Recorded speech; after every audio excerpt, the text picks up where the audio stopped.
All right, we are before the pitch, where we just bitch about the Mets and the Yankees because you can love New York baseball no matter what shade of blue you're wearing. I'm Billy. And I am Scott. Thank you, everybody, for giving this episode a watch. Don't forget, if you like the stuff you see, make sure you comment, subscribe, keep checking out our channel, and find us on Twitter. That's where you could always communicate with us at any time. Absolutely. So we're gonna get right into it today. We had a lot to talk about when it comes to MLB free agency. We got the huge signing of Gerrit Cole for the Yankees. We've got all the players who just seem to be sprinting to their agents to get their contracts signed and negotiated, which frankly is a lot more entertaining for us than waiting the whole winter like we did last year for Harper and Machado to sign. Still a little bitter about that, not gonna lie. Yeah, we even hypothesized way back in April. We asked each other, does the absolute BS that happened all last offseason indicate that maybe both teams and players are going to want to sign earlier because they find out that it's not good for anyone. It's not good for a team to wait that long because if you're waiting so long on that one player, you're not going to be able to get all the other necessary assets you need. It's just going to keep slipping away. It's not good for a player to wait that long because either A, you'll wind up like Keuchel or Kimbrel and you miss half your season, or B, they spent so long looking for you. Now you are not surrounded by other people who could be successful. And it seems that our prediction was right. Everyone was like, dude, let's cut the BS. Let's all get straight to the point and go into the Christmas season settled and secure. And this way everyone could move on. And that's why you're starting to see dominoes fall now, in Absolutely. addition to those. Absolutely. And who do we want to classify as the first big domino that went off the board? Do we want to call it Strasburg, or are we thinking more it was like Moustakis when he signed, or Zach Wheeler when he signed? I'm going to say Grandal with, what's his name? Okay, In okay. Chicago. I Yeah, was yeah. saying it's him. Yeah, no, Grandal was definitely a big signing for everyone. I think that was a great addition. I mean, I wanted Grandal last year. Hmm. This year, I wasn't really interested in him. Hmm. Um, I'm very happy to see the White Sox and the Reds say, you know what? I don't know if we're going to be good. We're going to do something now. And that's just happy for me to see. It makes me happy for their fans because, I hate tanking. So it's nice to see teams who are traditionally not too good decide, we're actually going to step on the gas. And they're starting to do that. I think that's good for the team. That's good for their fans. And that's just good for the league in general. Absolutely, I would much rather have a team lose while spending their ass off trying to get players than I would by this whole like let's lose 200 games in 2 years and be terrible for 5 years. Hmm. Hmm. Because let's be honest, we say it all the time. Prospects are just that until they prove something. You can have the top touted prospect in all of baseball and they can end up being a bust. Not saying that they will be, but that's always the chance when you have unknown quantities. Yeah, prospects are capital, and you can use if you take an economics standpoint, you capital is used to make more capital. And I am an advocate for, if the price is right, obviously you have to be smart about it. You can't just be mindless about it.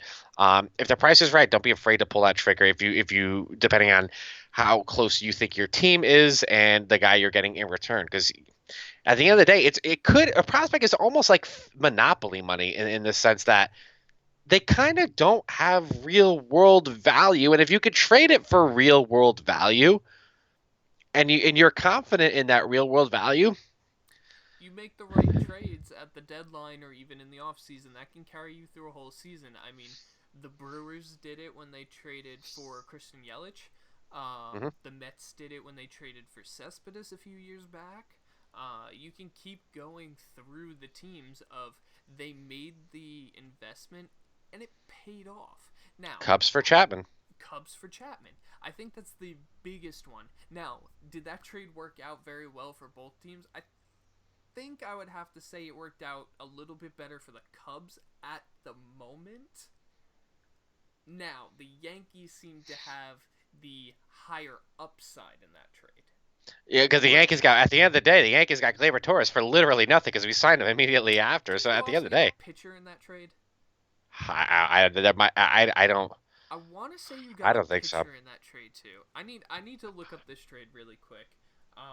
But when you talk about uh, how these teams negotiate these deals with prospects, you have to understand. Oh, Adam Warren. Oh, okay.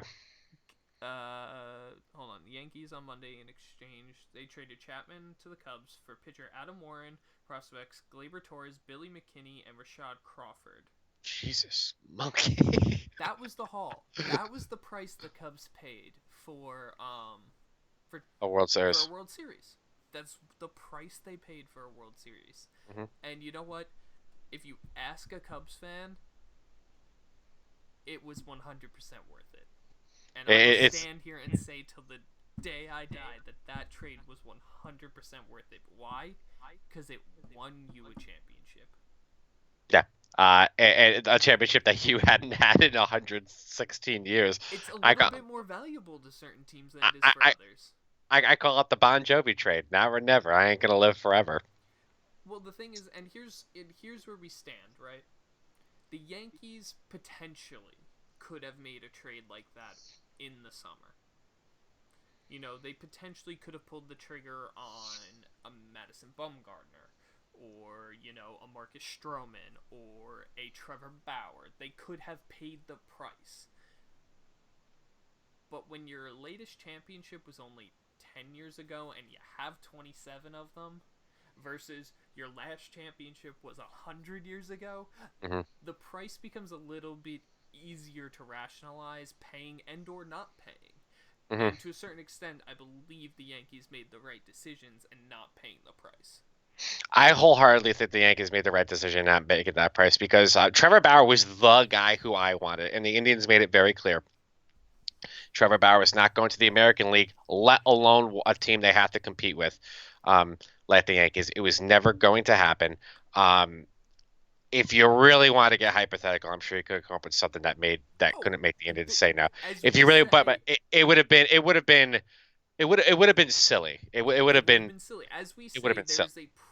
there's an amount of money Yeah. that will change anybody's mind, right? This is a phrase we've been saying for a very long time. There's an amount of money that will change anybody's mind. And um, the same thing in a trade. There's a price that you can pay that will change their mind. and at the end of the day, I think the Yankees' failure in the postseason against Houston, it was not the starting pitching. I'm sorry, it was not the starting pitching that was the problem. And I hate to I'm not going to say, go into that again because I've said it a thousand and one Arabian times. But that wasn't the problem. I'm sorry, Cash made the right decision. so He made the let's right decision. let's dive into this a little deeper right now. So Sure. let's go into Gerrit Cole. Yeah. So amazing signing for the Yankees. I'll get that out and just say it. Great signing. Congratulations. Enjoy watching him. Now, with that said, if you had, say he was a free agent last offseason and you signed him, Hmm. Gerrit Cole would not alone have won you that series. And if you No. think he would have won you that series, I don't think you were watching it carefully. I think Um, you were watching it emotionally, not carefully. I think Gerrit Cole would have increased our chances to win, but I'm sorry, the Houston Astros starting rotation going into this postseason has to be between them and the mid '90s Atlanta Braves for the best rotations that have ever existed. Yeah. And the Astros didn't win the World Series. And Gerrit when you think Cole, about it, yeah.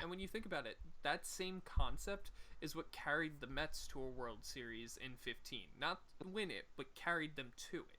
Was Hmm. the idea of multiple aces. Yeah, yeah. You need baseball is a holistic sport. While in isolated days, individual pieces can help you, but when you have to play the long game in the big thing, it's you need to be able to do everything. At the end of the day, the Nationals were able to do everything.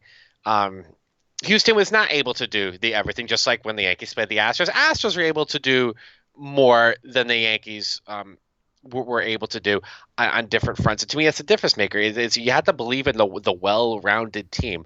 And Gerrit Cole is the best thing you can do for that one individual thing. But if I have to be honest, and people are gonna get mad at me for this, if I had the red pill and the blue pill, the red pill was Gerrit Cole, the blue pill was Christian Yelich, and I can only have one pill. I'm taking Christian Yelich, and here's the reason why. Um, Gerrit Cole can help me 1 day a week. Christian Yelich will help me every day. Um, Now, I feel yeah. like that's if you're talking in a vacuum. Yes. Yeah. Yes. In a In a vacuum. Yes. vacuum. Yes. Because in the Yes. grand scheme of the Yankees, Gerrit Cole helps you a lot more. Yes. But But in in the a vacuum, vacuum, yes, you're comparing two individual players, Christian Yelich is the one you want. yes, because Um, he can help me every day. Now, obviously, having a good starter will do wonders for the bullpen because now they have a day where they can rest more, and which obviously goes a long way. So it doesn't just stop at the 1 day, and I get that. Um, but Christian Yelich can bat 3 to 4 times a day every day. yeah, and the thing is too, Gerrit Cole was one of those pitchers that went very deep into games all season Yeah, long. yeah, So that benefits your bullpen almost more than it benefits even a poor bullpen. yeah, Because yeah. now the guys that are strong in your bullpen stay strong and stay strong for more days.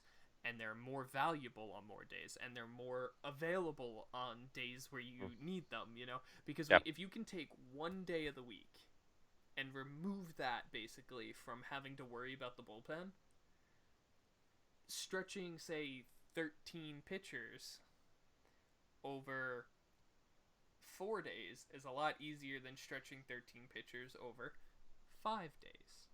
Hmm.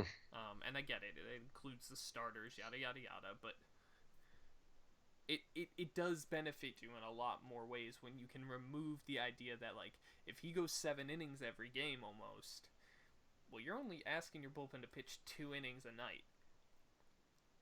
So where does this lead us, right?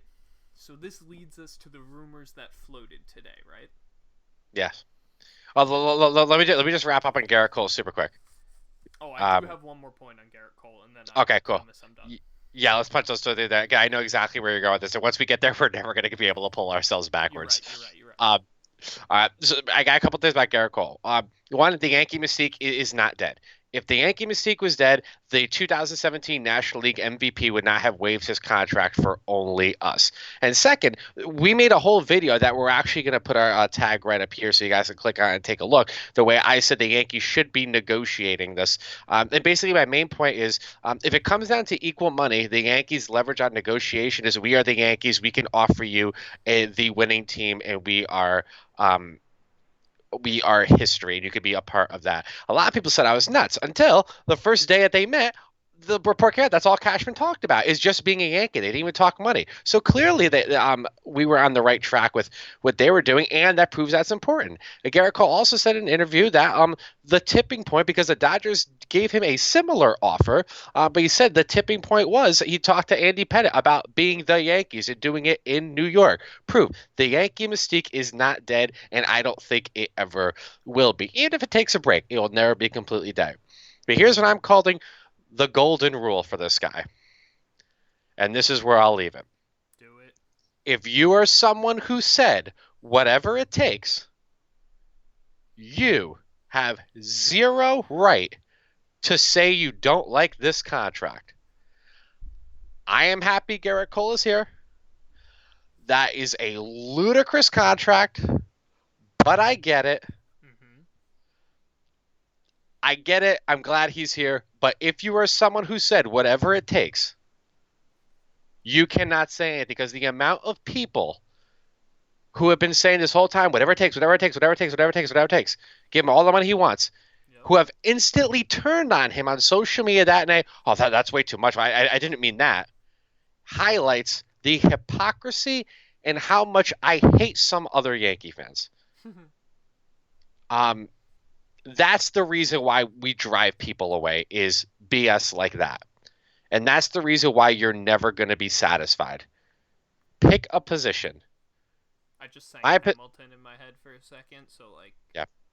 My position up to this point is there is such thing as a stupid deal. Is this a stupid deal? We'll I find do out. not have the Yankees finances in front of me. So I can't answer that. If Clearly the Yankees think and know they can pay it, so Is Dub. it is Yeah. it is it our place to judge? Is it our place to judge how somebody else is spending their money? It's not even how someone else is spending their money. It's how someone else is running a freaking organization that's so massive. What do we know? What What do do we we know? really What do know? we really like? What is the Yankees' finances? No one knows. I I have no don't idea what know. it looks like. Hal Steinbrenner knows. Um, Brian and Cashman knows. yeah, a lot of people are getting so unfair. Like, oh, he's too afraid to spend. He's too afraid to spend. He hasn't spent in a while. Giancarlo Stanton, but you, Jacoby you can't. Ellsbury. How do you know what stuff looks like? How do you know what stuff looks like? We don't. And when you really think about it, baseball is a sport that is declining in attendance. I think it's so ironic how the pay we're giving people is going so much higher, but the revenue for people showing up is going lower. At a point, you have to say there is such thing as stupid. Well, great. I know TV. I know that. I know that whole thing. But I'm just saying that's not really helping our cause.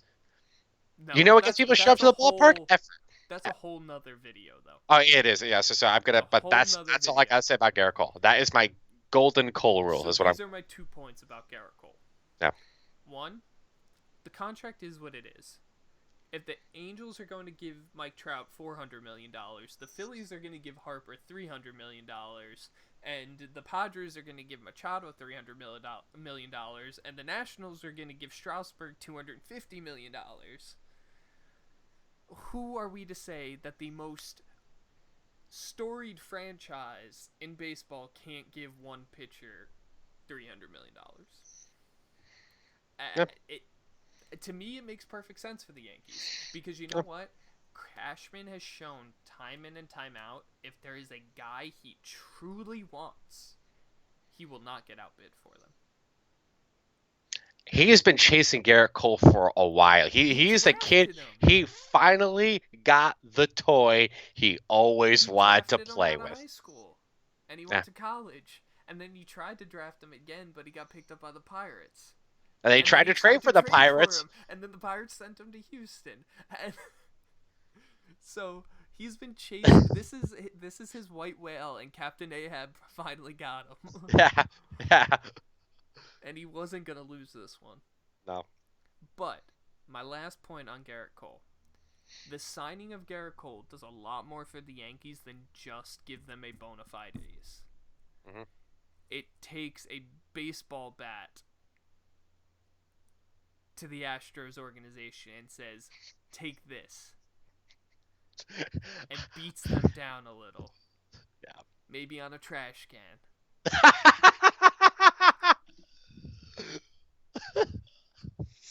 But it makes more of an impact, I think, to them losing Cole than it does to improve the Yankees. Mm-hmm.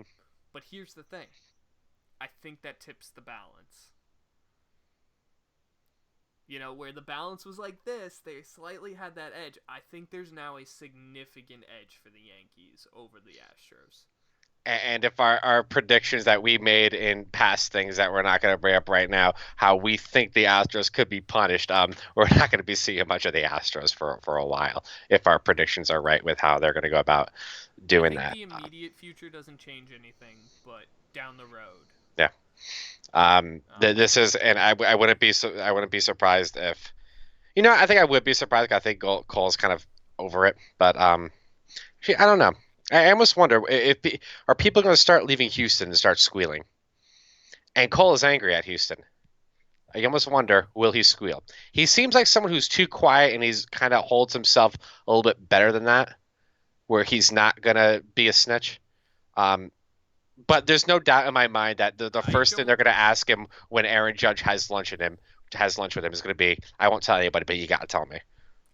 I mean, that's a conversation for him and his teammates, and those are that's what I'm saying. He has to answer to. Yeah. The only people he has to answer to right now are his teammates. Yep. And his boss. That's it. Yeah. But let's move on to the rumors that have been floating around most of today, right?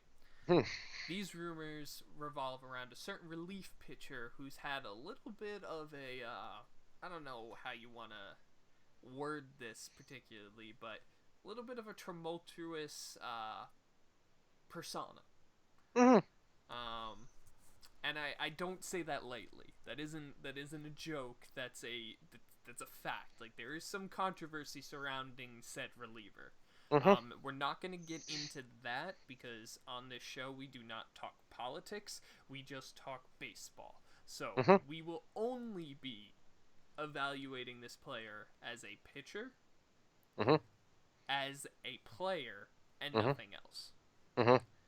So just to make that clear, the pitcher in question is Josh Hader, obviously. Well, I Mhm. don't know if it was obvious or not, but Josh Hader from the Mhm. Milwaukee Brewers. His name has been floated in multiple rumors surrounding both of our teams, Mhm.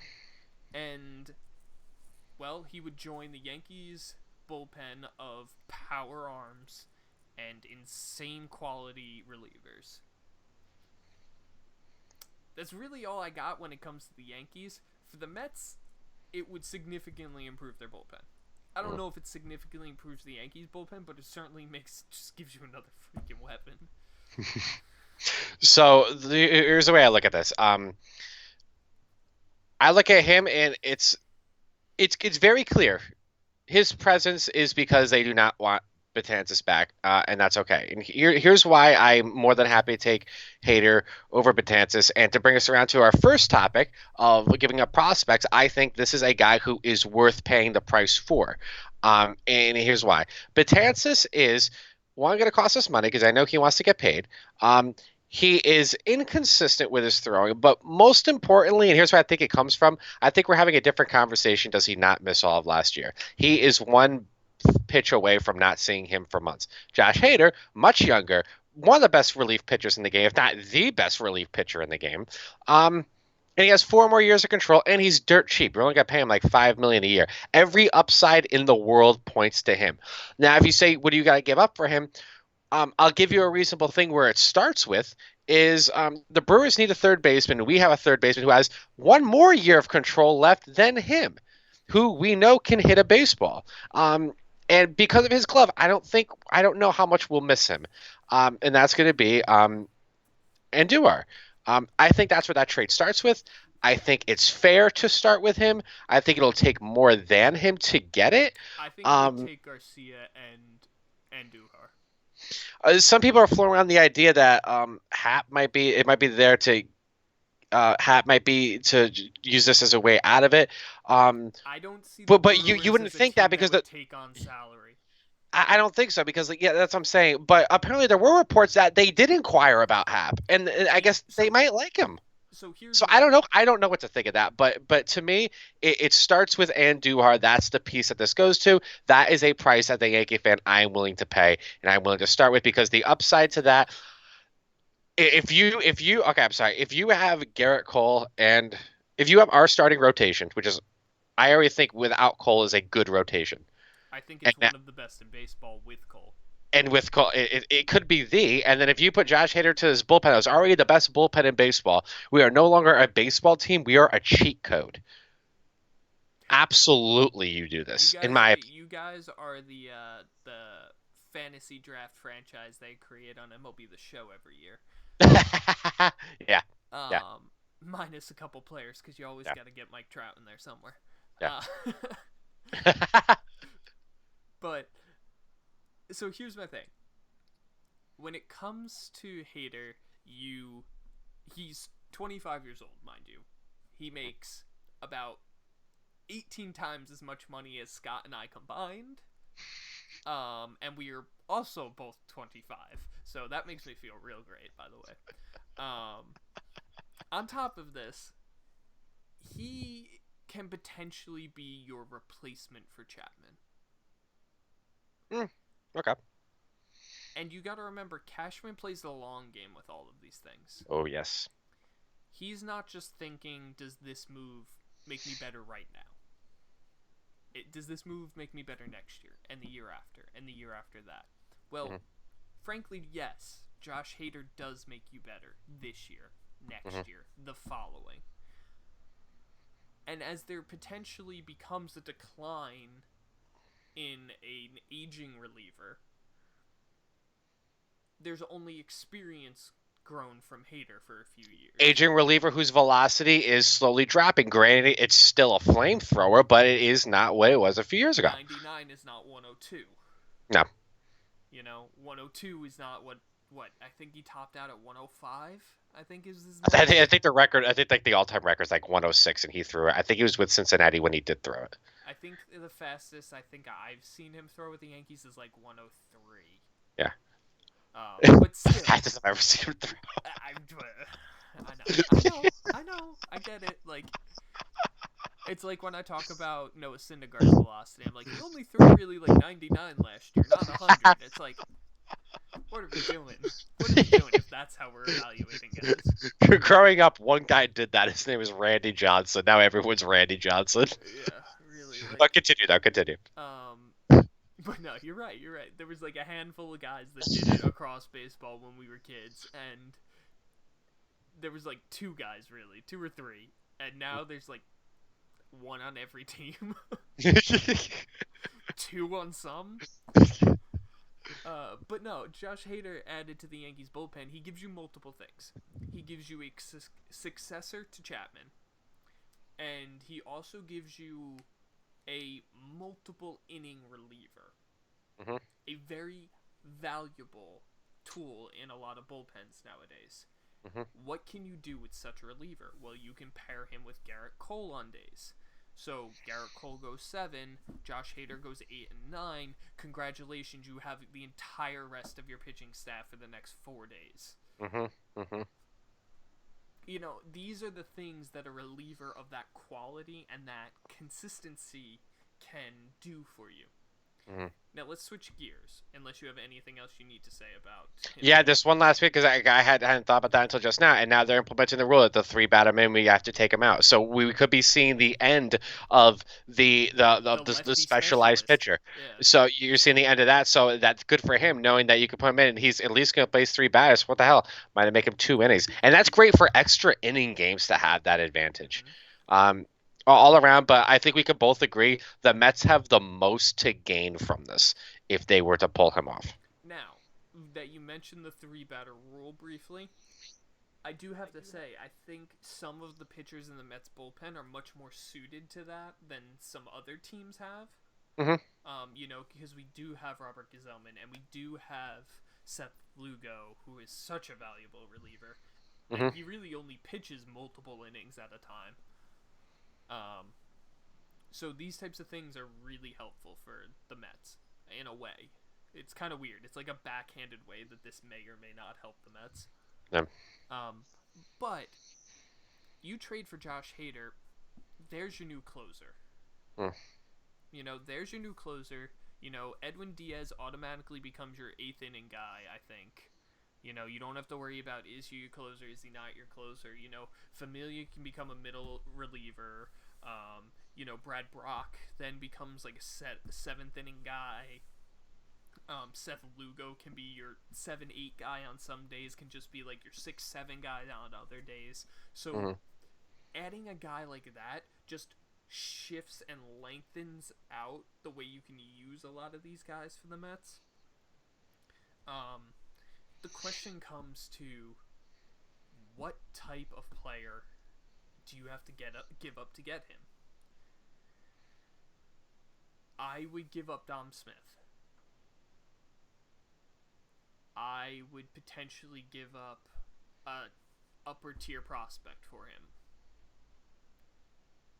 But how many upper tier prospects are you going to give up for a reliever?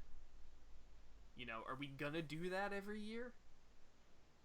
At some point you got to say no, but Hader's one of those guys that I really don't want to say no to. Mm-hmm. I think from that perspective, I think I'd be willing to give up an upper tier prospect and someone like Dom Smith, potentially even a JD Davis. Mm-hmm. As much as I don't really want to get rid of him, but man, it's. I don't know where you make that trade for them if you're the Mets. Yeah. I don't know who are the pieces.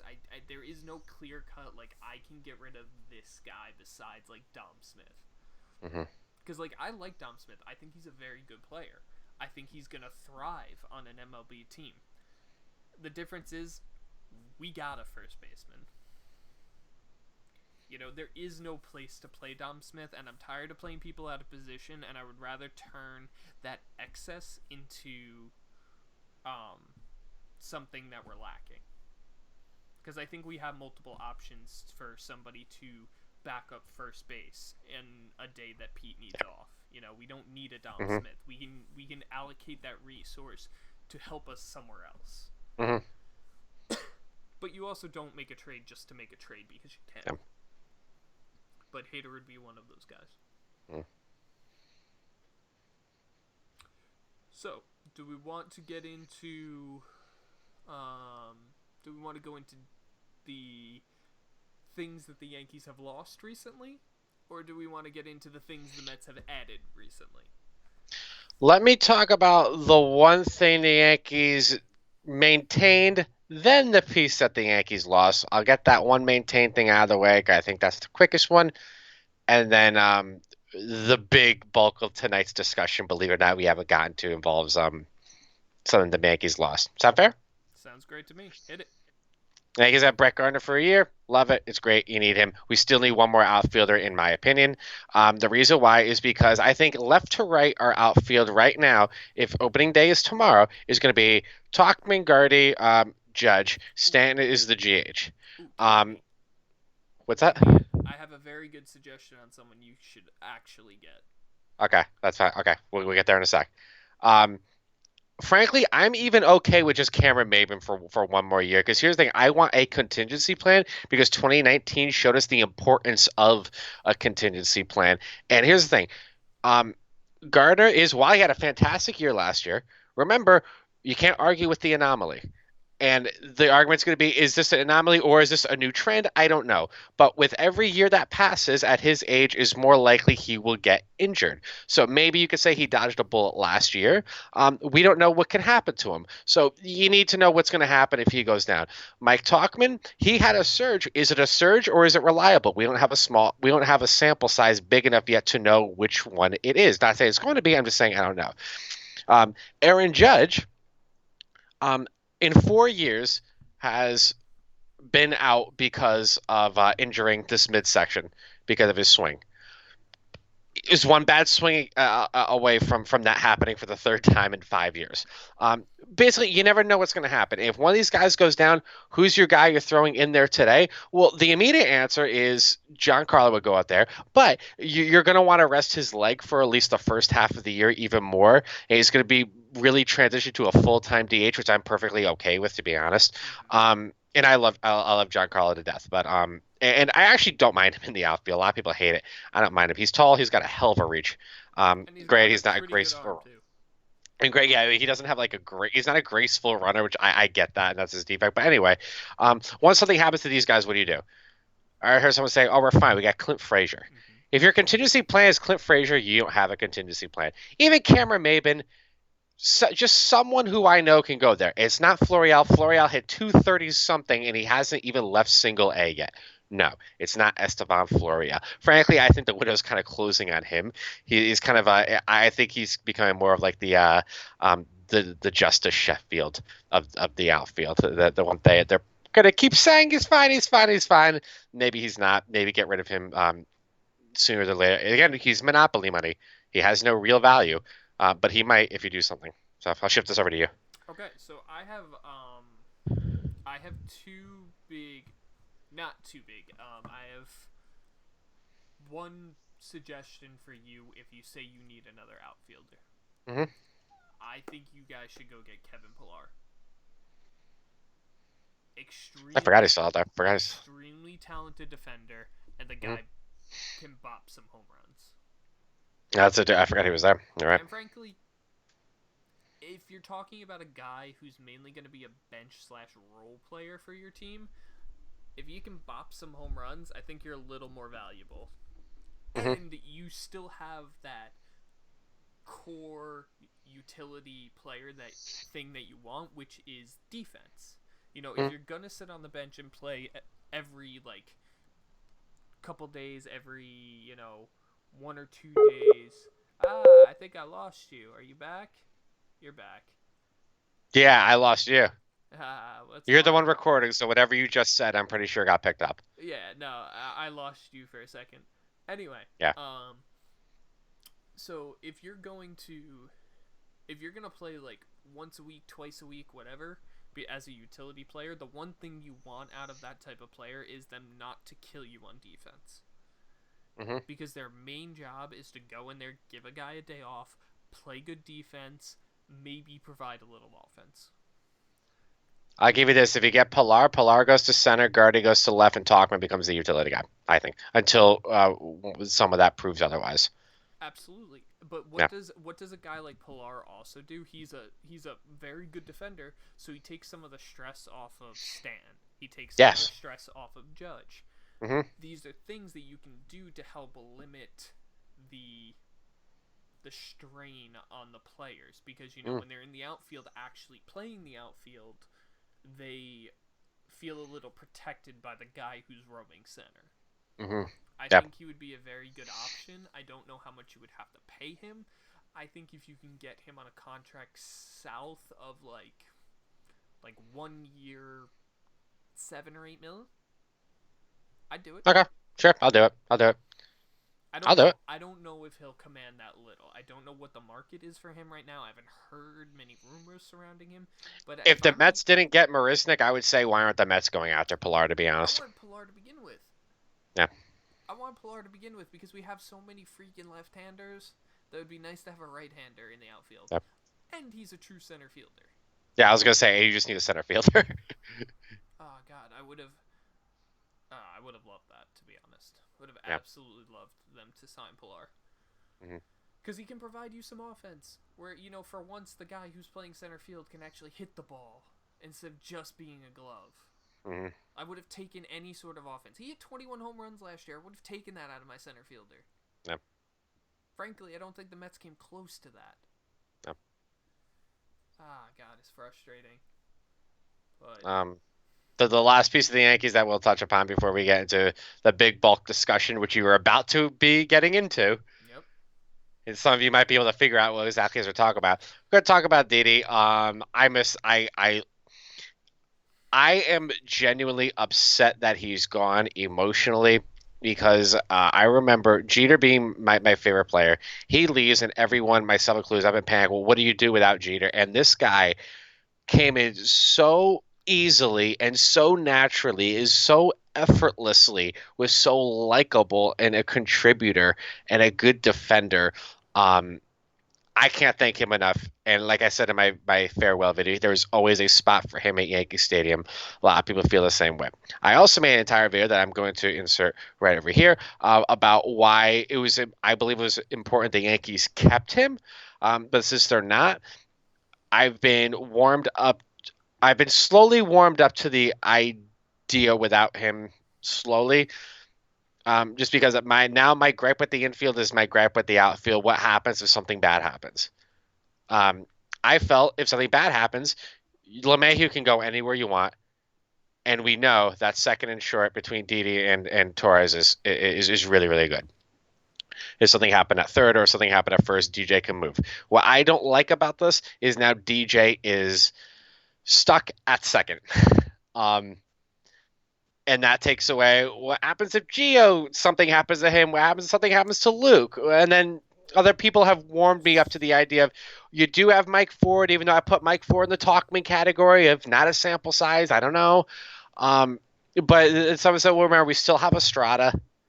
Mm-hmm. That could be a dude who we know is a good defender can go in there. So I am now content with it. I don't love it, but I'm content with it. But if you ask me, I want another infielder and I want another outfielder that will make me feel safer.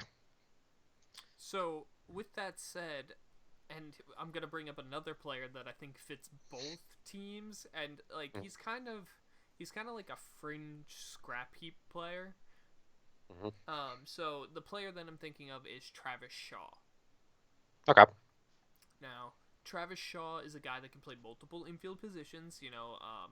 Third base is his primary position, but he can also play second, some first base.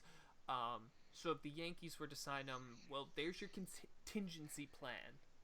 You Hmm. know, because you have the guy. The only thing you would have to come up with is who, like, God forbid something happens to Torres, like, Yeah, who plays short at that point? it would be DJ. It would be LeMahieu. Would it be? I don't know if he can. Or would He it can be play. more of an He's played all these positions in the infield this year. um, Played every single one. or would it fit better for like a Tyler Estrada or someone of. Tyler Wade's there also, but But you know yeah, what I'm saying? I think a yeah. Travis Shaw is the type of guy that can give you that backup at third base, that backup at second base, that backup at first base, and allow you that flexibility again that you had last year. Yes, it might not be the offensive production, but I don't think you really need to worry about more offensive production. Hmm. Um, I think you need role players, and I think he could be a very good role player. Now, flip gears, why do I think he would be a good fit for the Mets? Well, the Mets are kind of in flux on what to do with their third base situation. Right now, everybody kind of has Jeff McNeil penciled in at second base or third base. But then what do you do with Davis? Does Davis play a lot more of the outfield? But then what do you do with Nimmo? What happens if you get an actual center fielder? Well, now Nimmo and Conforto are basically tied to the corners. Um, and Davis doesn't have a place because, McNeil's at third. Well, then that would allow you the freedom to talk trades. You know, Hmm. you can you can start trading a player like Brandon Nimmo, or at least talk about trading a player like Brandon Nimmo if you have a true center fielder, and then you sign someone like Travis Shaw, because now you can have Davis play the outfield on some days, you can have McNeil play the outfield on most days, flanked in the corners. Hmm. McNeil Conforto, as we had a lot last year, and then you have a true center fielder. You have Shaw at third. Well, then some days you can play Davis at third. You can play Davis in left, McNeil at third, Shaw at second to give Cano a day off. Who Pete needs a day off. He can play first. These are all options. Players with flexibility who can also produce are invaluable to these teams. Just check DJ LeMahieu. I think what you're describing is a dollar DJ store DJ LeMahieu, LeMahieu. Jeff McNeil. Everyone kind of joked that he was the cheap version of LeMahieu last year. Well, yeah, That's a good thing. he kind of is, like, because the Mets weren't paying him much, but he did all those same things. He played third, he played second, he played the outfield. You bring in these players, especially when you're looking at players to fill out the bench. Well, Travis Shaw is looking for a redemption year. He did not have a good season last year at all. But guess what? He's been a very productive player previously. I like taking chances on players who have a track record of being productive coming off a down year, because you want to know why? For a team that is cheap as fuck, these guys become more valuable. So, like, a Because guy there's an like upside there's a there's a bigger there's upside a for the bigger less dollar you're gonna upside, pay. and there's also versatility. So even if he doesn't give me the upside, he still gives me the versatility, the defense. Like, these are the things that I wish I didn't have to think about. These are also things that I think I wish other fans thought about before people start rushing in. Oh, we're fine. We got that. Blah, blah. It's like, well, you got to think of different layers. You got to think of different pieces so that when you sit there wondering, why is the Cashman doing this? He should be doing this. I should be running the Yankees. Well, no, because you're not thinking about a lot of this I stuff. wish I was Yeah. running the Yankees. That would be a lot of fun. Get the money for 1 year and turn the place into a dumpster fire. The Honestly, leave. here's the thing. It wouldn't even be a dumpster fire, because guess what? You and I would have done the exact same thing that Cashman did this year. We Sign really Gerrit would. Cole. We really would. sometimes the easiest thing to do is the best thing to do. Yeah. Yeah. Sometimes it is. Yeah. Not always, but sometimes the easiest thing to do is the best thing to do. And you just threw a lot of money at a really good player. So guess what? Everyone would have been very happy with me being the GM of the Yankees this offseason. You might not have been happy with me come the draft, but guess what? That's why we pay other people. Oh, I would have no idea what the hell to do for a draft. I would just hire an assistant to tell me what to do with that one. I would That's have what they no do idea. anyway. Yeah. That's what they do anyway. Do you think Cashman really knows about any of these people? No. I think he does when it gets down to the nitty gritty of it, but also, like, there's a reason you have 800 scouts. Mm-hmm. There's a reason you have analytics departments. Like, it's not physically possible to know everything about every player that you potentially draft. Hmm. Although I'm sure he knows well more than anyone would give him credit for. Oh yeah, but like I don't. Yeah, he would know the top candidates. He's not gonna know every. That's impossible. The amount of stuff that this guy has to worry about. He's not just a GM. He runs the Yankees. Yes. Al has said a million times. Well, I'm not really a baseball guy. He just owns Um, the team. Like, because here's the thing. So, in 2018, so just jumping back to Travis Shaw for 2 seconds. mhm, 2018, he hit 32 home runs. 2017, he hit 31 home runs. Last year, he had an awful season. But guess mhm. what? A guy who has back-to-back 30-plus home run seasons, I'll take my chances on that guy. Especially Yeah. when he's only just turning 30. Hmm. And DJ LeMahieu and McNeil have shown us the value in this sort of thing. That's a guy I would love to see the Mets sign for the bench. Hmm. Yeah. Because guess what? If he turns into something, well, that opens up more assets that you could potentially move. Hmm. But do we want to get into my rant? Let's do it. Didi went to the Phillies. He's with Girardi, so in my heart, We've been reunited. it kind of feels a little nice and mushy. I decided wherever Didi goes, I'm gonna buy a jersey. That's why I had my fingers crossed. He was gonna go anywhere. It'd be the Marlins or the Reds because I want one of those black Marlins jerseys. I also want one of those red Reds jerseys. So Oh, that would why have you been my. don't want the sleeveless ones? No, I don't Come like on, that. your I don't arms love would that look good in color. that. I don't like the guy who's over here. If they had a different logo on it, maybe that's. Oh my god, you make it so difficult. But that would have been my way to kill two birds with one stone. If they remember the all burgundy ones that the Phillies wore that one time last year? Yeah, they're pretty They sweet. do those again. I'll try to see if I can get a Chinese one for cheap with Gregorius, just to make my heart feel warm inside. You do not feel warm and fuzzy about this at all. So let's get into this. This is gonna be a full-on rant. So like spoiler warnings, guys. Skip ahead if you're watching this video. Um, is there actually food in there? No, I'll just pretend it goes popcorn. This is I think I got this. This is a souvenir cup from the game Jeter hit his 3,000th hit. Oh, nice. Yeah, I'm pretty sure it's a souvenir cup from that. Have I you? do actually. Was that the souvenir cup or was this the souvenir cup? I can't remember. It was one of these two. No, so this is World Champions. So this had to be the 2010 cup. Yeah. This had to be a 2010 cup. Anyway, The so floor is yours. let's get into this. So let me preface this with saying, any new listeners, I do not hate the Phillies as a Mets fan. Why? Because their minor league affiliate only plays maybe a half hour from me. So I've attended many of these games. I've seen many of the Phillies players who have come through the organization. Ryan Howard, Cole Hamels, Travis d'Arnaud, funny enough. These are players that I've seen play. I've enjoyed watching at a minor league ballpark, and I, to a certain extent, still root for on a major league level. Though, once again, I have to root against Cole Hamels. God. Why do other teams in the NL East decide we can spend some money, but the Mets, the Mets. Why do you sit here and stress me out? You signed Michael Wacha? Michael Wacha.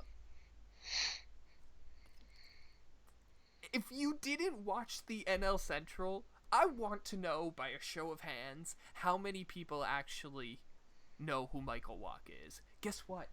I don't see no hands, and it's not just because I'm sitting in a room by myself. You don't count. Okay. Very few people. Now, I'm not going to say I hate the signing. I think it's a good depth piece. I think it's a good ad for the team. Rick Porcello. I was in favor of this. Though looking back on his expanded stats over the last day or so, I'm less in favor of it than I was before I researched him a little bit. But I think it gives the Mets options. Whether that's be the bullpen, for someone like Waka. I think potentially he could thrive in a bullpen role. I think there's something to be said for starters converting into relievers. That's a whole nother video, though. But we sign Rick Porcello and Michael Waka. The Phillies sign my truly beloved Zach Wheeler with his fastball that will strike out Pete Alonso like 800 times this season. And I love Pete. Pete's my guy. And I love that he loves being in New York. And he loves being a Met. But guess what, Pete? Unless this sale of the Mets actually goes through, you're not going to be a Met for long. They're going to let you go. And they're going to let you go for a compensation draft pick. And I get it. The Mets, we got David Wright because of one of those compensation draft picks. Yeah, those draft picks can be valuable. I get it. That's how you build your team. You let someone go, and you offered them $18 million, and they turn it down just so that they can go sign for $100 million in Philly. The Phillies spent money. The Nationals re-signed their all-star, their first pick in the draft years ago. And they brought him back because they loved him so much. They offered him a lot of money once, and they offered him a lot of money twice. Yes, they lost Anthony Rendon. The guy that I thought for years could have been the replacement for David Wright. Nope. He gets to sit on a sunny Southern California beach for the next, 9 years? 8 years? 7 years? Whatever it was. I don't know. 7 years. He gets to sit on a nice sunny California beach. Could have had him. Just had to spend the money. The Braves down there. They signed Cole Hamels, that guy that I was talking about. They signed a few other players. Last year they went out and they got Josh Donaldson, who's looking for a multi-year deal. But they spend the money. They picked up the best reliever on the free agent market. They did it. And they did it before anybody else even offered them a contract, really. These teams spend money. And it's not just because you got a bargain on Jacob deGrom. Because guess what? If he became a free agent right now, he'd be getting Gerrit Cole money. And the Mets would be nowhere to be found. I really hope that this guy's money comes into play a lot sooner than 5 years. Because if we're waiting 5 years before this team is actually wanting to spend money in the top of the free agent market, that money is going to say bye to Noah Syndergaard. That money is going to say bye to Michael Conforto. That money is going to say bye to Marcus Stroman. And it's going to say goodbye to Pete Alonso down the road. If they don't decide that these are players we want to have and we want to keep. Money to these guys isn't just about what they can buy with it or what they pass down to their children.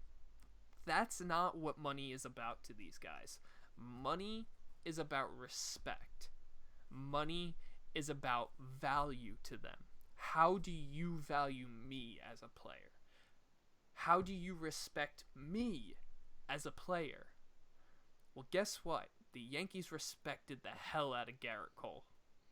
With other ways besides money. Apparently, they gave him. I almost don't. I don't know if this is a meme, but apparently this is real. Because it was on like USA Today or something like that. They gave him like a statue of home plate that when it opens up and it looks like something Iron Man made, and there's like a screen that gives you all the information about living in New York and places to live and where to send your kids to school. And apparently, it was a brochure that was a statue. Apparently. And Fascinating. they brought in CC Sabathia and Andy Pettit. They got other people involved.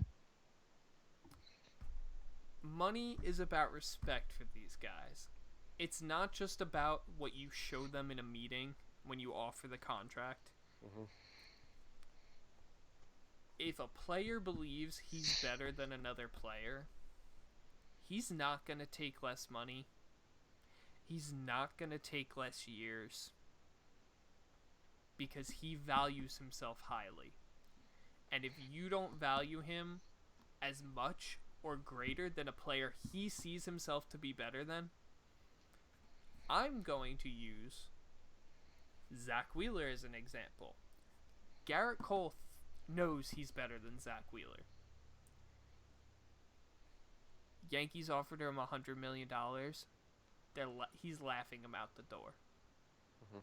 He says, "Bye. Come again when you actually respect me." No, he wouldn't even let That's them come again after that. No. that's what money means to these guys. It's not about the money. It's about being disrespected. And I think that's what a lot of fans don't understand. And with the Mets and these owners, they do not respect their players very much.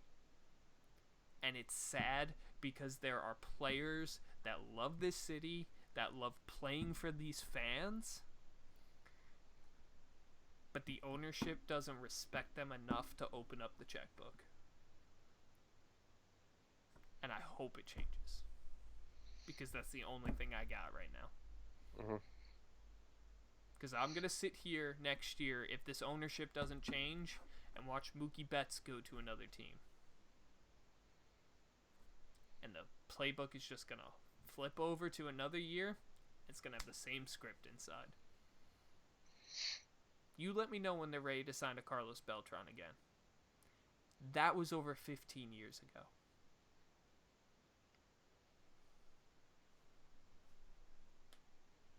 That's all I got. It's I know, that was a lot. I'm sorry. it's passionate and I love it. And last time you had a passionate, disappointing speech about the Mets, we lost the tape. So I'm really crossing my fingers we keep this one. I don't even remember when that was. It was over the summer. When we,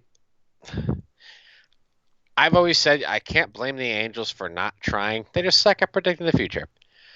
But here's what the Angels do.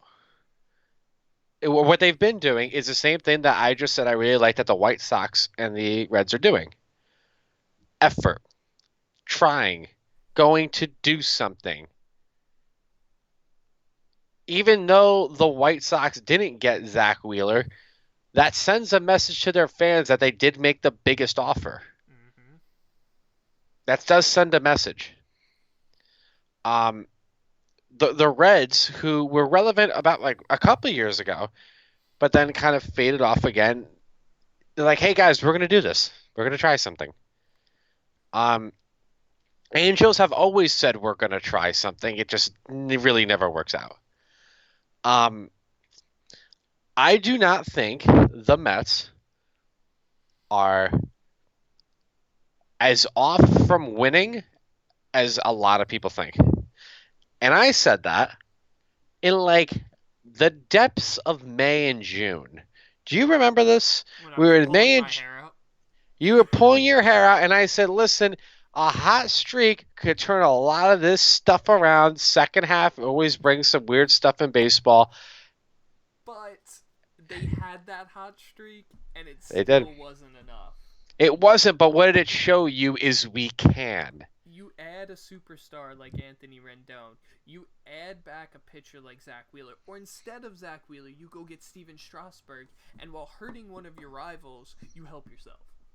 You know, And these are things you do. Rendon would have done the same thing. And it's the idea of, and I think last year proved you're not that far removed. It's you're tightening screws. Because 2 years ago, the Mets rotation was fantastic, but they didn't have the offense to support it. Now you fix the offense, but so your pitching's good, your offense is good, but your bullpen has a new problem because they can't maintain the good that came before. So you have to tighten screws. That's what baseball is. It's adjusting. It's not rebuild mode. Some people are screaming, "Oh, Mets need to rebuild." I've seen that a few places. Not as prominent now as it was like midsummer. No, you don't have to rebuild. You have to tighten screws. What's not going to tighten screws is letting Zach Wheeler go to the Phillies. And I love Zach Wheeler. You know this. I want Zach Wheeler for the Yankees. Like, I loved his fastball. And, like, because the one thing in baseball, the one pitch that will make you great, no matter what any of your other pitches do, is a great fastball. Mhm. You can live and die by a great fastball. Mhm. And that's what he had. And anybody that doesn't know what I'm talking about, please, I beg you, go watch some videos of Zach Wheeler and watch his fastball. I think he It has is like one of the the highest spin rates in it fastballs in the is one of majors. the most deceptive fastballs I have ever seen. It looks like it's rising on a string up in the zone, and it just like darts the corners. Like he can pinpoint that pitch, and when he has it working, you're done. You're just done. And if you pair him with a pitching coach who could tighten the rest of his screws, you have an upside to the guy. I don't think he's seen his best days yet, and that's why I No, wanted the Yankees down because I absolutely thought not.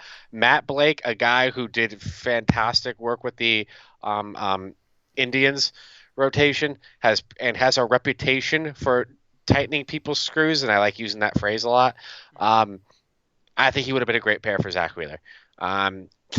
The Phillies thought so too. The Phillies thought so, and it's almost like is it a Simpsons meme? Stop, he's already dead. The Simpsons meme. Yeah, stop. He's already dead. Stop, he's already dead. I didn't Or is watch it? The Simpsons. I was a Family Guy dude. Or is it a? Yeah, it's Simpsons. It's It's Simpsons. Simpsons. Yeah, stop. He's I already don't think dead. either one of us are really big Simpsons fans. I'm not really an adult cartoon Yeah, you're not fan in general. myself. You know that. Yeah, yeah. I like comedy. I'm just not like a adult cartoon comedy person. Yeah, I love adult cartoons. The Simpsons was just never one I watched, which is weird because that's like the quintessential one. But I love Family Guy. I think it was, believe it or not, I think The Simpsons was like slightly before our time. As crazy That as that its sounds. heyday was before us, and that's why I never really grasped it. Yeah, its heyday Um, was like early 2000s when we were still too young to truly yeah, understand what was going yeah, on in it. yeah. I'd be curious if I can go back and watch it now. Well, you got all the streaming services in the world. It's on Disney Plus, so you know. Yeah, I just don't know if culturally we'd understand some of the references because we were so young in a I would way. like to try though. I would like to try. Yeah, I mean, I feel like we would. We understand enough of history and Hmm. pop culture, and Um. So, but that's how I feel watching the Mets. It's like you tell the Phillies that, like, stop, they're already dead. You tell the Braves that, stop, they're already dead. And it's like, it's less of the Mets not doing nothing because if the Mets did nothing and no one else in the NL East did anything yet, you could at least reserve it for being strategic, being selective. There's a plan, waiting for a snake to be like a snake, find the right time to strike. They got an idea in mind. We can do something. We can figure something out. The problem is everyone else is doing stuff but you. mm-hmm. That's the big. Even the Marlins have done stuff to advance themselves, including moving the outfield wall. And like I said, I'm not against. I don't hate the signing of Michael Wacha and Rick Porcello. I think they're It's just good signings. It's just you watch the way teams that were this close to making the playoffs, like the Phillies, or a team that Mhm, just squeaked into the playoffs and made a run like the Nationals, or the mhm. team that won the division handedly, make strives to make themselves better and try to improve their team. Now, do all of this mean that they're going to be better teams this year? No, obviously not. Baseball is a fickle game like that. Mhm, But when you see it happening with all these other teams and you feel like the gap between your teams is going like this slowly, mhm, mhm. especially when you take an asset away from us and put it on one of those other teams, Hmm. as I said about the Yankees and Gerrit Cole, it Hmm. hurts a little bit more. Yeah. Because frankly, I will I will stand by this for the next few years at least. Zach Wheeler will win a Cy Young in Philly. So here's my question. We already said Travis Shaw. We already said Kevin Pillar. Mm-hmm. What is the next step? At this point, Madison Bumgarner's. Okay, let me just throw this out there. Madison Bumgarner's still there now. I would Well, love to I think have it's him. a I would huh. love to have him. I'll just say it. I would love to have him. I've been saying, and for some people who have been reading our tweets, and I've been saying I think Bumgarner is a good fit for the Mets. That's actually me who's been saying it the whole time. You might have said it once or twice. I'm really the one I who's think been I saying. planted the seed, but you're the one that really ran with it. And here's why I like it because Matt Bum, like you said, he's probably not going to want to go to an American League park because he likes to hit. He likes to hit. Um, so on that front, Mets fit that bill for at least that first checkbox. Mm-hmm. Um, the second is last year was the most home runs he's given up in his career. It's going to be smart of him to want to stay in a big ballpark. Citi Field is massive. Mm-hmm. So that's the second thing that it fits. Three, New York is a big market team. The guy just came from San Francisco. And he's a What's going to come down proven to is, postseason competitor. and here's the tricky part with him. He has 3 world championships. I don't know how much he cares about winning a fourth He has one. two. He won 3. He won He won three. all. He won all He won all three. He 3. won all three. Yeah, he won all 3 I of them. thought he Yeah. only won two. Fact check it while I'm talking. Fact check it. But okay, either way, even if it's 2, how much does he need the next one? He wants to get paid more than he wants the next one, similar to like a Robinson Cano, which is part of the reason why I think he was totally okay with taking all that money in Seattle. I was like, yeah, I technically don't need it anymore because you got your moment in the sun. Um, and that's gonna be about respect. It's gonna be about him being comfortable and getting paid. I think money is gonna be Mad Bum's first priority. In contrast to Gerrit Cole, I think the competitive environment is more important to Gerrit Cole than it was to Mad Bum. Mm-hmm. Because Gerrit Cole was You're so right. close. Yeah, because Gerrit Cole was so close, it was on the tip of its tongue. So use that to your advantage, and clearly they did. Mad Bum, I don't know if he's. I'm not saying the guy doesn't want to win. That's not what I'm saying. No, he's a But fierce competitor. yeah, but it's if it comes down to if I could take a guess which one of those two was actually going to murder a guy walking down the street to get that World Series, I would say it's probably Gerrit Cole before it'd be Oh, I Mad thought he Bum. was gonna. Well, yeah. I don't know about that because I think he was gonna murder Max Muncy for watching a home run. That's true. That's true. That's true. Like man, So so he's a fierce competitor. That guy. so it's going to come down to are the Mets. The Mets fit every box except the wanting to pay part. The Mets fit every box. And here's And the you thing. get that replacement for Zach Wheeler, which is great. I think the Mets are a great fit for him. Now, right now, a team that's pushing for this guy is the Dodgers. Weird, a team that spends money and has also watched him beat their ass for the last So 10 years. now, my prediction where he's going is Anaheim. Because Anaheim drop. I won't even say drop the ball with Gerrit Cole. To me, dropping the ball is not even trying. They tried and they got outbid by the bigger and better one. You couldn't do that. They clearly want to spend money. They got Anthony Rendon, but guess what? Rendon and Trout hitting isn't gonna help you too much when your starting pitching is one of the worst rotations in baseball. The Angels They are are getting desperate. Otani back though. I love Otani. I do not know how long that was gonna last. If I'm them, keep him as a pitcher. I keep him as a hitter. Well, If I'm here's my thing, right? or at least pick one. You know what I mean? Pick one.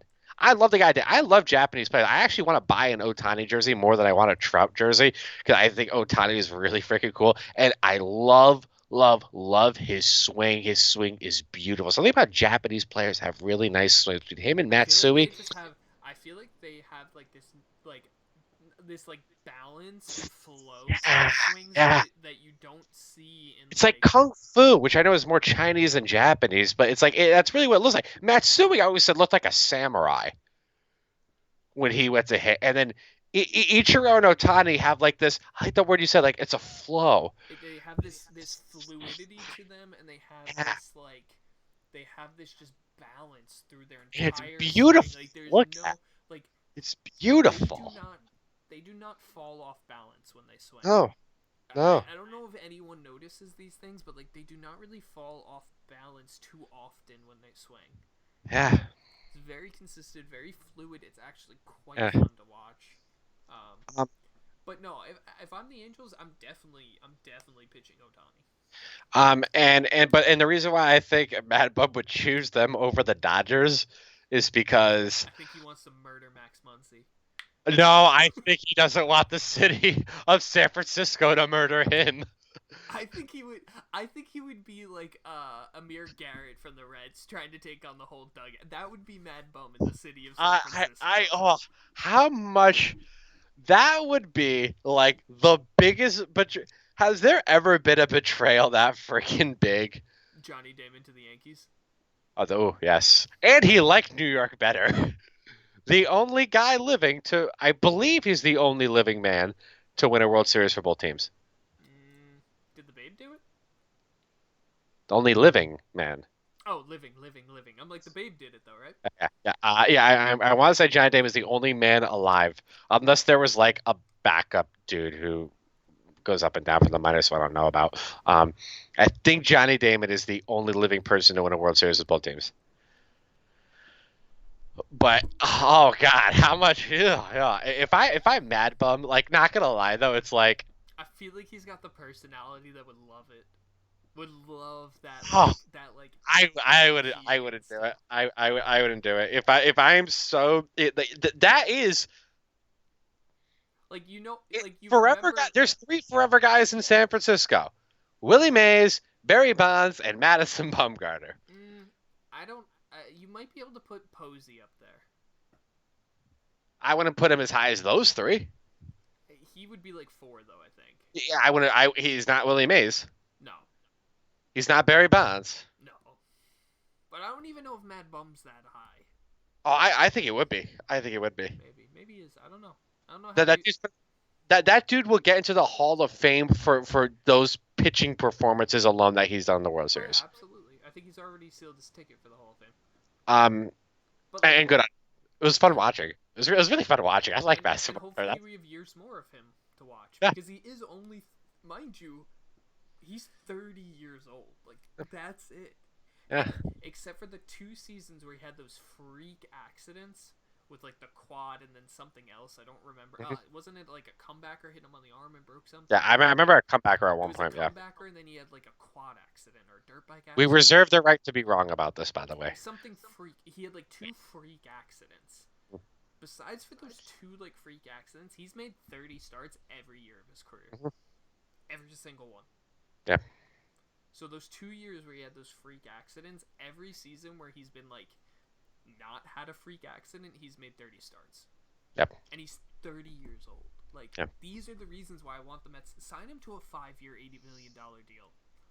I'm cool with that. You get him till he's 35. Even if he's only good for 3 of those, I'll take a half-assed Madison Bumgarner for 2 years. Hmm. I'll gladly take that. Because you know what? By that point, well, you're shifting to other players, and he's no longer a frontline starter. He's a back-end starter. And you gotta remember, these are the ways these contracts ebbs and flows. CC Sabathia, he was a front-end starter and slowly shifted through the rotation and became a very valuable 4 or 5 starter towards the end of his career. But it was important for him that he realized he had to reinvent himself and start changing his approach, and that is part of it. He has found success with that. Bartolo Colon's another dude. We love Bartolo. It is important. You have to keep that in mind. You have to be able to really willing to adjust over time to do those things. Absolutely. But players of that caliber can do those things. They Yeah. usually don't just disappear. Hmm. You know, Yeah. there's a lot to be said about knowing how to pitch and how to set guys up to get them out and yada Yeah. yada yada. I just think Anaheim will make the biggest push for him, and I really think he's gonna. I can't help but think he has to at some point be like, Like "Ooh, like I the run. Dodgers." Yeah, I think part of me thinks he would thrive on it, like thrive I from it, don't because know. the gif of Max Scherzer from But why would early he on. want to do that to Hold on, hold himself, on, though? hold on. Yeah. Like, Okay. do you remember the gif of him like early on in the years where he's cursing on the mound at the batter? I'm not Yeah. gonna repeat it because we're trying not to be that vulgar. Nope. Nope. But just go look it up for anyone that cares or hasn't seen it. I'm sure anyone who's watching this video probably has seen that gif. But that's the intensity that Madison Bumgarner has too. And I think you stick him in a Dodgers uniform and you have him pitch in San Francisco for one of those games. Oh, he is going to light that place up. Like, it will be so entertaining, and I will sign up for every second to watch that game. Frankly, I would love to find a way to be in San Francisco for that game because it would be so much fun.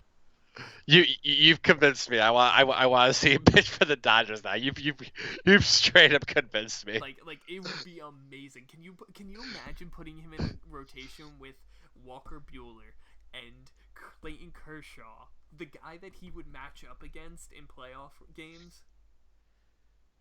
Like, And that's your rival for the best rotation in baseball. Yankees and Dodgers. I think Would that be?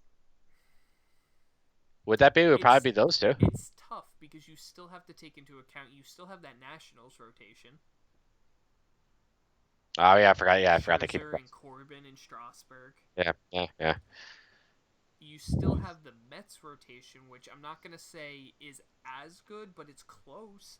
You know, Keep Zach Wheeler. Keep Zach Wheeler throwing there, but without Zach. I think you put in. Here's my caveat to that. It depends on what you think of Noah Syndergaard. Is he gonna be the early career Noah Syndergaard, or is he gonna be what you got last year? I like Syndergaard way too much to be pessimistic about the guy. I do too. I think Noah is much more likely to rebound this year than he is to continue the downward trend that he had last season. I think it was a fluke year. I think it was very much like Gerrit Cole's age 27 year. If you're ever interested, please compare the stats of Noah Syndergaard and Gerrit Cole. They are eerily similar. Oh wow. Including the trends that their careers took. Oh wow. Mind you, Noah Syndergaard is about to turn 28, aka year 1 in Houston. Ooh. I'm looking for a big year out of him. So if you put him up with DeGrom and Syndergaard, and then you talk about having Marcus Stroman as your 3 starter, I don't know. That's a pretty damn good rotation too. Yeah. Well, okay, so I listen to FAN once in a while. I'm in the car during that time. I'm usually not during that time. I'm usually at work or in class. Do Mets fans like Stroman or no? I can't decide. I like Stroman a lot, personally. I see two opinions when I see people talk about Stroman. Either fantastic, the guy's made to be a Met. We love to have him. And I've heard, oh, he sucked as a Met, and it was not worth it whatsoever. How do we get he's fantastic and he sucks? So here's my thing. I think he's very charismatic. I love his personality. I love his intensity. I love how he competes. I love how he's all about being positive and building yourselves up, not tearing people down. I love all of that about him. I think it's great. I love that he's from New York. It's really great. He was not that good for the Mets last year. He wasn't. But do I think that's going to continue? Absolutely not. Okay.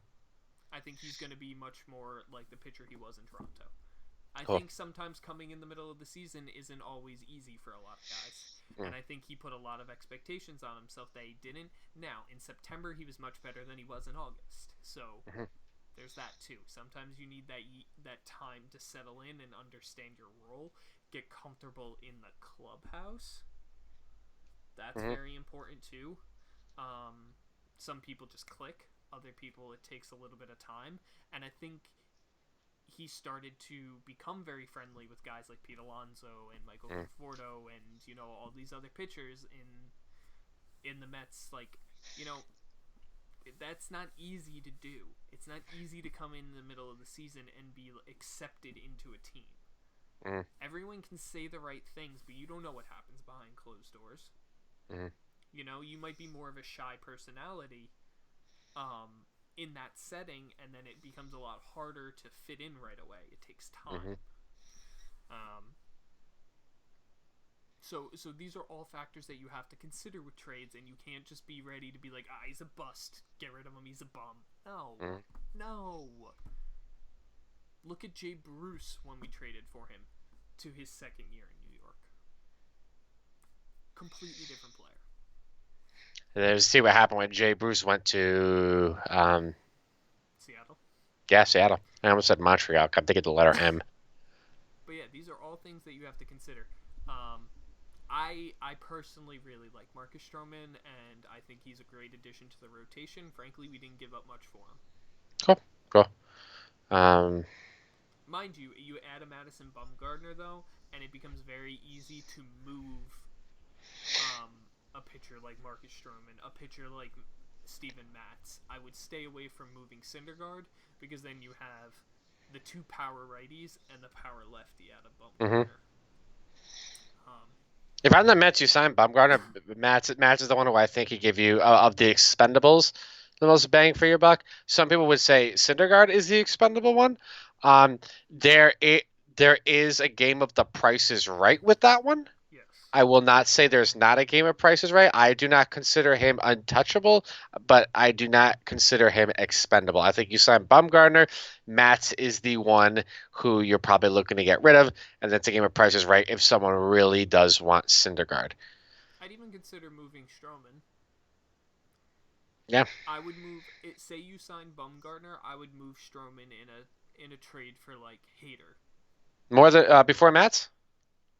I don't know if Matz would be enough. I think you Okay. could headline Stroman in a trade and give up less prospects. So Okay. it kind of keeps that farm system primed for maybe another trade down the road. Okay. Okay. Or even just keeps prospects there to move into the majors.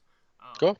I'm not about so even though I started off the show saying that prospects are just that prospects, I think it's very important you understand that there needs to be a consistent flow of talent into your major league clubs. Mhm. Because it means that when you pull the trigger on a trade or you make a free agent signing, you can fill gaps elsewhere where you lose players. A Mhm. team that has done that very successfully over the last probably 7-8 years. The Houston Trastros. I wasn't even gonna say the Astros. I was Yeah. gonna say the Washington Nationals. Okay. Think The about it. Astros were the first one that came to my mind. Think about it. They don't make blockbuster trades very often. They will sign a free agent though, but they also let people walk. They let Harper walk. They let Rendon walk. You know, they do let players go. So it's very interesting how they keep winning. And they're consistently relevant. Yes. Which is something you and I have said in the past. Like being an Nationals fan actually has to be pretty nice because even on down years, it's It's like you just you're missed the fighting for playoffs. something. Like There's hope. in a bad year, they were what the Mets were this year. Mhm. In a good year, they make the playoffs. In a great year, they win the World Series. Like, Yeah. Yeah. where this was a good year for a Mets fan. You know, you got to be relevant in September. What? Next step would be relevant in October, Yeah. and you're not far removed from it. I don't think. No, not at all. I don't think you're far removed from it at all. No, but you got to be willing to pull the trigger on something. And I don't know if that's Starling Marte. I don't know if that's Madison Bumgarner. I mean, I have lists of relievers that I'm interested in. I could rattle them all off. But I don't think anybody wants that. Because frankly, I don't know how many people have actually heard of half of these players. Mhm. Because they're just that. They're relievers. This is why... And this will be... I think this is going to be my last big thing I want to talk about briefly. Mhm. I like what the Mets did with Rick Porcello and Michael Wacha. Mhm. Not because of what it does for the rotation, but what it potentially does for the bullpen. It gives you the option to move one of those guys into the bullpen. We've seen it successfully happen with multiple players over the last few years. Seth Lugo is the best example of it. But you Mhm. also have players like Drew Pomeranz. He was very successful with it. There have been other players over the course of the last few years who have adapted to bullpen roles from being starters, mostly middle to back end starters, but then they become dominant relievers. I think Michael Wacha is one of those players who could be primed for that. Mhm. Um, but there's also no reason that Rick Porcello can't do that. Mhm. I would like to see the Mets add a few other players, maybe more of a proven reliever like Adelin Betances, or if you do actually decide to pull the trigger on a trade for Josh Hader. Beyond that,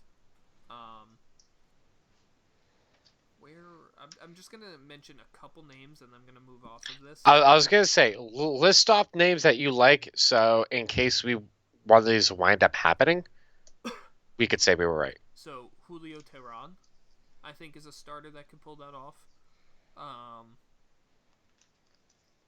Ivan Nova. Um,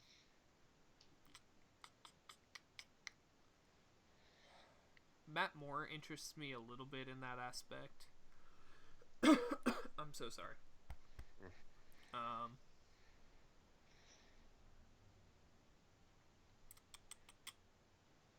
just trying to think. I don't see many other names that are popping out to me as starting pitchers who I think could adapt to those roles. But also, like, the Mets need to do something with their bullpen, right? Mhm. Like, they need to do something. Mhm. And I don't think hoping on Porcello and Wacha is enough. They need to add some sort of arms to the pen. I know they've brought back Brad Brock, which I thought was a good idea. But, there's Will Harris out there still. He pitched very well for the Astros last year. I get it. He Mhm. gave up the home run that lost them the World Series. But you know what? Every other game that he was in that during the playoffs, he pitched very well. Especially against the Yankees. Holy crap! So I'll excuse him for the one home run he gave up. I get it. It was the big one, but all right, it happens. It In had to my happen to philosophy, it's somebody. never one thing. My philosophy, it's never one play. Series of events happen in order for it to come down to that. Yeah. Absolutely. So I would love to see the Mets be in on him. I would like to see the Mets be in on Jeremy Jeffries, who was an elite closer for the Brewers 2 years ago. um, I would like to see Dylan Betances, obviously. Getting down a little further on it, Jerry Blevins potentially bringing back. But then again, with the new 3-batter rule, I think that's a terrible idea. Maybe a Greg Holland type pitcher. Mm. And then the one guy that intrigues me very much, Aroydis Vizcaino. When he has been healthy, he has been a top relief pitcher. Mhm. Insane strikeout rate. I am so sorry. No problem. But that's the one guy that if I'm gonna take a flyer on this year that I want, this guy, I'd pay attention to him. Pay attention to where he goes. I want to see how he ends up. Cool. You got anything else? I think it's there. I think we pretty much covered everything. Just to sum up everything on my side, I want one more outfielder, and I want one more infielder. Yeah, I think Hader is a deal we should do. Let Betances go. I agree. For the Mets, you got to do something in the bullpen. I don't care if it's Will Harris. I don't care if it's Dylan Betances. I don't care if it's multiple other guys, Vizcaino included. You got to do something. If it's trade for Josh Hader, fine. Figure it out. Mhm. Figure it out. Because you can't go into the season hoping and praying that Diaz and Familia are back to where they are. And you know what? While you're at it, go sign freaking Madison Bumgarner. Double down on the strength of your team. Hmm. Make your rotation Jacob deGrom, Madison Bumgarner, Noah Syndergaard, Marcus Stroman, Steven Matz, and then just for the hell of it, you have depth of Drew Pomeranz. Not Drew Pomeranz, sorry. Rick Rick Porcello. Porcello. I don't know why I get Porcello and Pomeranz confused in my brain, but I do. Rick Porcello and Michael Wacha. Just for the hell of it, on top of Robert Gsellman and Seth Lugo, who could potentially move into the rotation. Double down on the strength of your team. That's what the Nationals did last year. They went out and they got Patrick Corbin. That's what they've been doing with their offense, and it's been working out. And you know what? Sometimes, even if you're the Yankees, you double down on something that was actually a bit of a strength for your team. Hmm. Because I know we talked about it because it looked weaker than the offense last year, but frankly, you're getting Severino back. That looks great. James Paxton looked great down the stretch for you guys last year. Oh yeah, talk about earning your stripe, that dude. Tanaka is Tanaka. He is reliable. That's why I love Tanaka. Oh god, that's why I really, really want to win the World Series this year because they'll probably at this rate they'll probably let him walk given what we're seeing now this year. He deserves it. I'm sorry, this guy so deserves it. Yeah, he's been a Gardy workhorse deserves for you his guys. second one. Tanaka deserves a one. Yeah, and then, Much like Matsui. Matsui was like the same way. It's like that dude was contributing so consistently for so long, and he was always so close. As soon as he gets it, boom, he got it. Wound being World Series MVP. And when he left in peace, it was satisfying for them. It was satisfying for us. Tanaka, please do the same thing.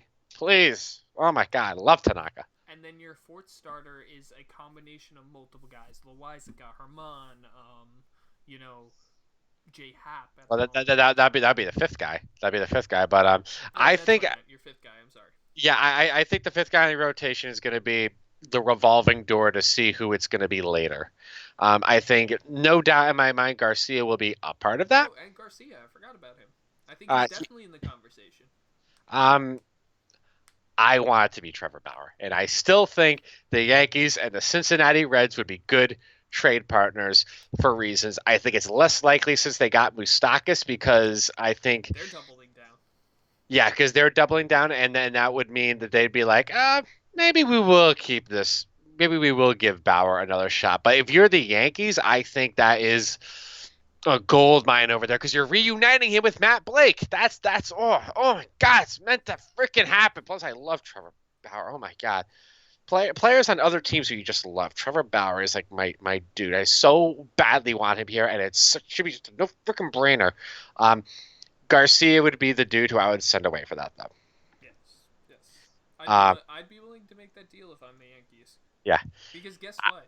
You would have 5 starters. Yeah. With the quality of a 3-starter or better. Here's the cool thing. It's when you really look at that, Debbie Garcia's monopoly money. He's capital who we have to use to make more capital.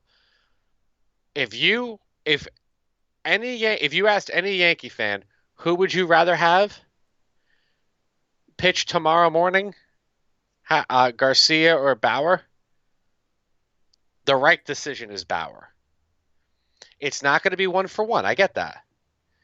If you can trade Garcia in part for Bauer, I'd say you do it. And you know what I don't think is a bad trade for that? That's where you send Jay Happ, but not to Milwaukee, but to Cincinnati. Here's why. Cincinnati is entering the window of opportunity, and they want to do something. Trevor Bauer, who did not do well with them, but we know is good, but he's still an asset, regardless that he didn't do well. The fact they didn't do well makes him easier to pry away. We give him Garcia. We give them the young pitcher who they can replace, who can remain there, who has a high potential upside, which is good for the long run, just like Castillo, and just like what the Reds are trying to do. So there's that. You also are giving them a veteran pitcher, a been there, done that dude, who has a lot to offer in that regard. So you're hitting, and Bauer's the middle guy. You're giving them back 2 pieces on both sides. Yeah.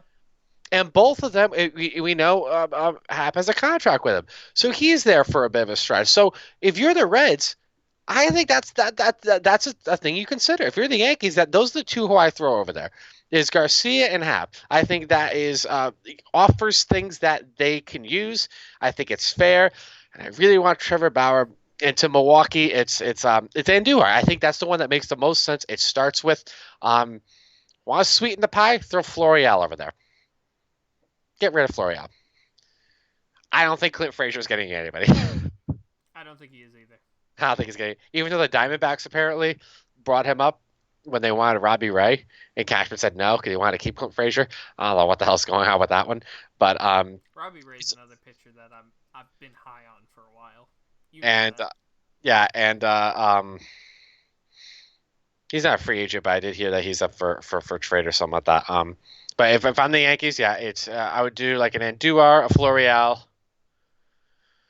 Might have to take one more. I don't know. If you're giving Garcia in that trade, if you're doing Andujar, Garcia, and Florial, I think they'd easily do that. Honestly, I think that might be Well, overpaying. I remember I'm sending Garcia too. You're Cincinnati. right. You're sending him Andujar and Florial for Hader.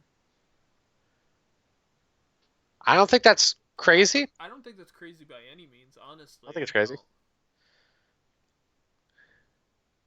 I don't think that's crazy by any means. I think Yeah. that's a fair deal. I think we're gonna post. I think I'm gonna post those two when we're done this because I think those are two things we could realistically put together that can get us things that we want. If we really look at it, it's like there's things we could offer. Yeah, and then you can sign like a like I said, a Travis Shaw, Yeah, and look for a Gio Urshela type. yeah, You Cashman's been known for that. yeah. I'm not saying he hits on all of them, but guess what? I think he hits on more than he misses. Um, I would take the extra outfielder before I took the extra infielder, just because I'm slightly warming up to the yeah, but idea. Well, there is Wade and there is Estrada, so that's fair. yeah. So I think the outfield. It scares me that there's only four. Yeah, and you It's have the scary. extra roster spot that you Yeah, can carry 5 outfielders, yeah. especially when you think of Giancarlo more of a DH than a outfielder. So in Which reality, which you're I do talking at which I do I do at this point. yeah. So you're talking Judge, Talkman, and Bird. Hicks you can't count until the middle of the season. So when you're talking off-season plans, you need to think patchwork. Yeah. And if you're not convinced that Talkman is a long-term solution or even a part-time solution, you need to add someone like a Kevin Pillar or those types of players. Talkman is Schrodinger's cat to me. Yeah. He could be. I don't know enough yet. I saw a part of the season where he did not hit well. I saw a part of the season where he was the God's gift to the Yankees. I've seen both halves. What's the So deal? yeah. So I don't know what it's going to be. I hope it's well. But yeah, And Cashman has a history of finding good outfielders. he does. I think he has an eye He has for a history of doing things for Brett Gardner. He's like the dude. Aaron Judge is an outfielder. Got a hold of him. Aaron Hicks is someone who he acquired. He has a history of finding outfielders that pay off. Yeah. Curtis Granderson, we know, is a dude. Nick Swisher. Remember that dude? Nick Swisher, Mike Talkman. I mean, who else have you? Oh, Swisher, yeah, Like, yeah. We have a he has a history of finding good outfielders, so maybe that should be something I should use to say, maybe this Talkman dude is gonna wind up being legit because he has a history of finding him. So maybe I'm just worried what happened. All someone has to do is slide the wrong way. yeah, no, that's the game, Yeah, unfortunately. yeah. But Cool. on That's it. that note, I think we're gonna wrap this up. So this has been our overview of what has happened so far in MLB free agency, what we wish to happen still, and what I do not expect the Mets to do. But we will talk to you all next week. We're Mm-hmm. going to get some more consistent videos going. We got a whole bunch of new updates coming out from our accounts, our social medias. Soon enough, hopefully, our blog will be published. We're still working on that, but keep tuning in. Keep checking us out. We love talking baseball no matter who you're talking to, whether it's me talking Yankee stuff, because I can do that, I promise, guys, and whether it's Scott talking Mets stuff. It's always fun to play a little bit of the alter ego every now and again because Hmm. it gets the conversation going, not because we're trying to stir up any bad feelings, but because we just view things slightly differently because of our teams. And it's always fun to see how the other half lives, I guess. Yeah, it's funny because this has gotten me to actually kind of root for the Mets a little bit. I don't know if you got that for the Yankees. No, I think you guys have a bunch of very likable players. Mm. I would not say I root for your success, but I certainly am not rooting for your failure. Um, Yeah, that's how I feel about the Mets. Like I want, I'm okay with you guys winning as long as you're not it's playing us. more fun to be a baseball fan in New York when both teams are good than Yeah, than one of the teams is bad. yeah, It just is. It's more yeah, fun.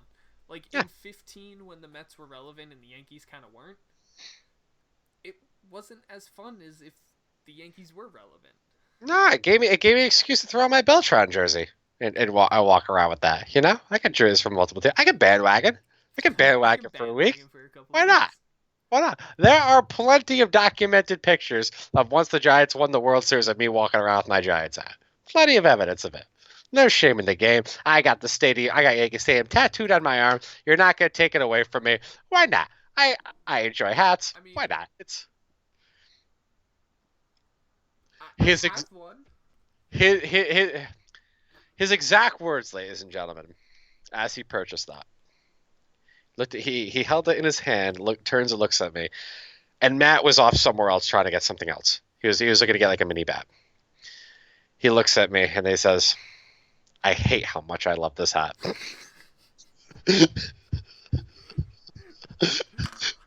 It took everything in me to purchase that hat, but part of me liked it too much. Yeah, I feel that. I feel that. I feel that. So when are the Mets going to go to London? Save that for next episode when we see the Mets and the Phillies play each other in London, Oh boy. and the On that stress will note, be all yours. on that note, this has been Before the Pitch, where we talk baseball because you sure as hell know ESPN will not. We'll talk to y'all later. I'm Billy. I'm Scott. Adios, amigos.